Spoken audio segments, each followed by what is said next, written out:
Why, you might ask, am I unboxing a product from a company that no longer exists?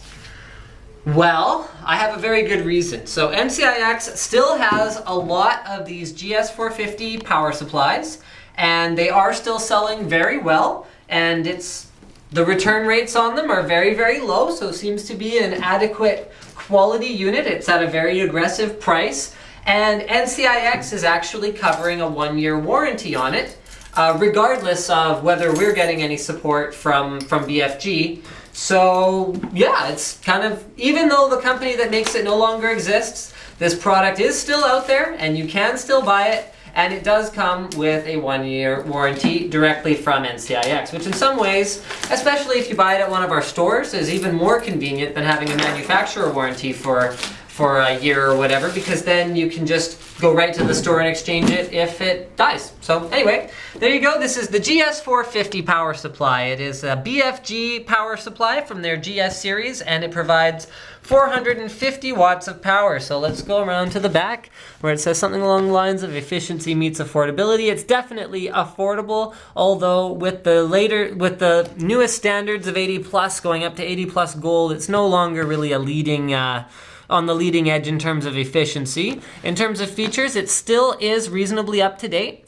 because you do have an 8-pin 12-volt connector, you have a 24-pin motherboard connector, you've got dual 12-volt rails, which is still pretty much standard, and you've also got a 6-pin power connector to ensure compatibility with many high-end graphics cards without having to use.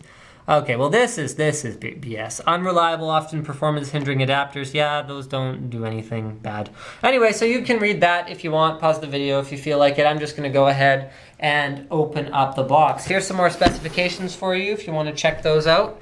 Actually, oh, that's the, sorry, that's the wrong language. There we go. Specifications, so we've got 18 amps on each of the 2 individual 12-volt rails, and you can see the rest of it here. So up to 304 watts total on the 12-volt rails. So because this isn't using DC to DC conversion, like many of the more modern power supplies, you find that, yeah, you can't provide quite all of the power supply's total available wattage to the 12-volt rail. We see included mounting screws because even though, like I said, it's a value power supply, it is a full retail box. So you do get things like mounting screws, you get BFG, power to the people. What's in here?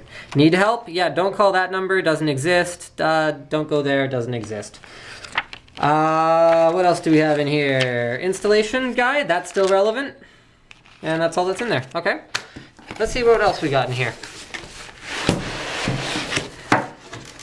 Power cord, that still works even though BFG no longer makes them.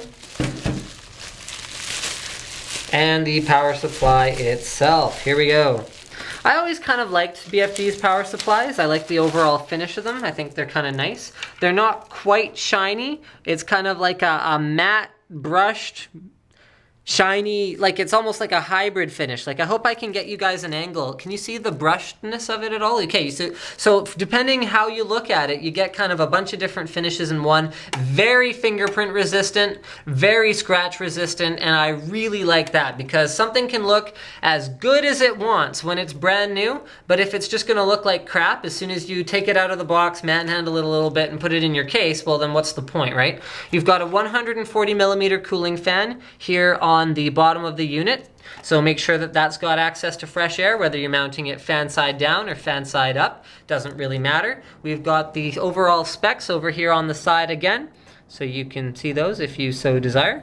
On the back we have our little 115 versus 230 volt input switch. Make sure if you're in North America, which if you're buying this from NCIX, which is as far as I know the only place that still has these, make sure it's set to 115, please. We've got our on-off switch as well as our power inlet port for wall power.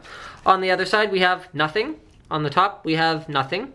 And then let's have a look at the cables. Hope I don't, ooh, this elastic's pretty tight. I hope I don't break it and snap myself here, because that'd hurt. So basically, this power supply, I wouldn't recommend it if you're running any more than one modern video card.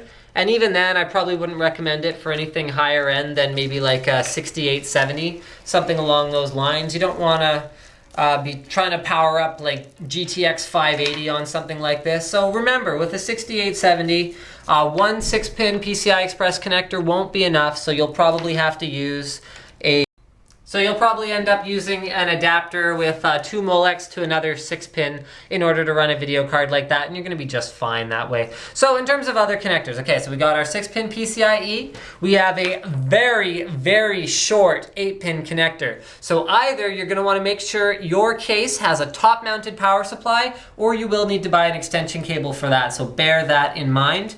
We have, again, a very short 24-pin connector, although that'll be just fine for top or bottom mount. Doesn't really matter how it's mounted from the top or the bottom. Okay, here we have a dual Molex single floppy pin cable. Next, we have another cable harness with 2 SATA. Yeah, 2 SATA. That's how old this unit is in terms of when they designed it. Back when it was like primarily people were running like a couple hard drives, and then all optical drives still ran on IDE, sort of back when this was popular. And then 2 more Molex here. Although once again, you can use Molex to SATA adapters. There is no real drawback there. So thank you for checking out my unboxing on the ever persevering GS-450 watt, which has outlasted the very company that manufactured it. Don't forget to subscribe to Linus Tech Tips for more unboxings, reviews, and other videos about computer stuff.